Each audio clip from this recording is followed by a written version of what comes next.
अब हमारी फसल जब हमने खरपतवार का छिड़काव कर दिया तो अब हमारी फसल क्या हुई, पक करके तैयार हो गई है। अब इस फसल को हमें क्या करना है, हमें काटना है और उसका भंडारण करना है।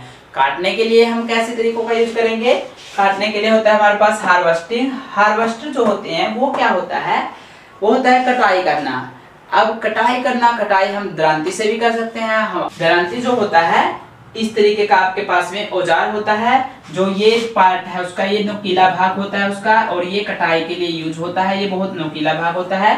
और इसके अलावा ये जो है आपका ये है हत्था, जो हाथ से पकड़ करके कटाई करने काम होता है।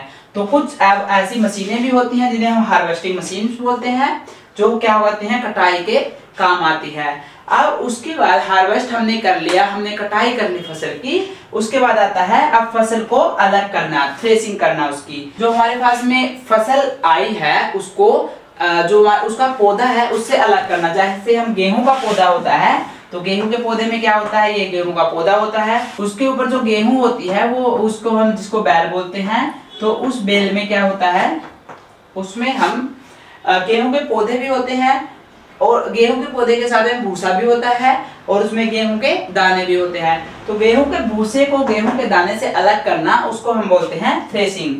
थ्रेसिंग के लिए हमारे पास में मशीनें होती हैं, आपने थ्रेसिंग मशीनों के बारे में सुना भी होगा।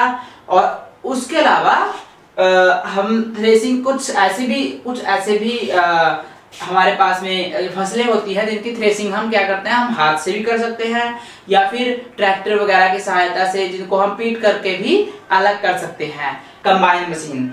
अब कंबाइन मशीन क्या होती है, कंबाइन मशीन ऐसा एक मशीन होती है जो कि आपका हार्वेस्टर और थ्रेसिंग का एक साथ ही दोनों काम को करती हैं, जो उनका कॉम्बिनेशन होता है, इसलिए इसको बोलते हैं कंबाइन मशीन। वो कंबाइन होती है किसकी, हार्वेस्टिंग और थ्रेसिंग की।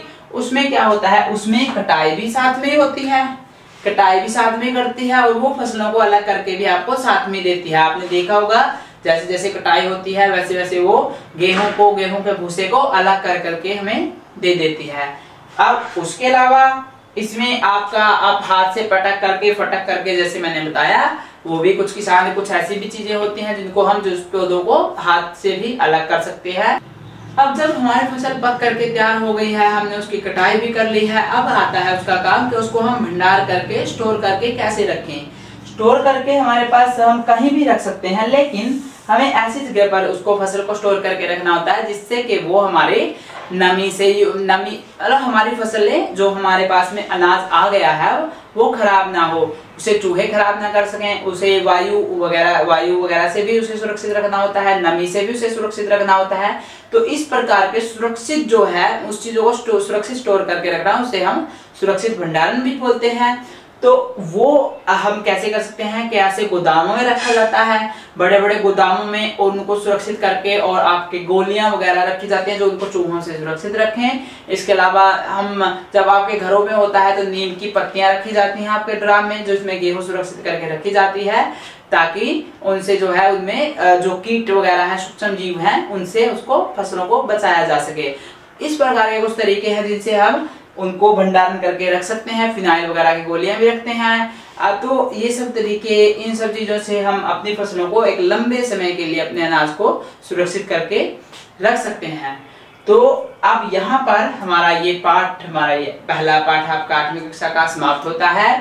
अब आप अच्छे से समझ गए होंगे फसलों के बारे में, कृषि के बारे में, और उसके बाद में उसके प्रबंध के बारे में। और कृषि पत्तियां जो हमने सारे बताई, और सबसे पहले हमने रबी की फसल, खरीफ की फसल के बारे में बात किया। उसके बाद हमने कृषि पत्तियों के बारे में बात किया, जैसे कि आपका मिट्टी जोतना, उसके बाद बुआई करना, उसके बाद उसमें से खरपतवार को निकालना, उर्वरक खादों को डालना, उसके बाद उसका सिंचाई करना, फिर कटाई करना और भंडारण के बारे में। इन सब चीजों को अच्छे से पढ़िए, अच्छे से याद करिए, और अगली बार मिलते हैं आपके अगले लेसन के साथ, अगले पार्ट के साथ। तब तक के लिए bye bye, have a nice day, thank you.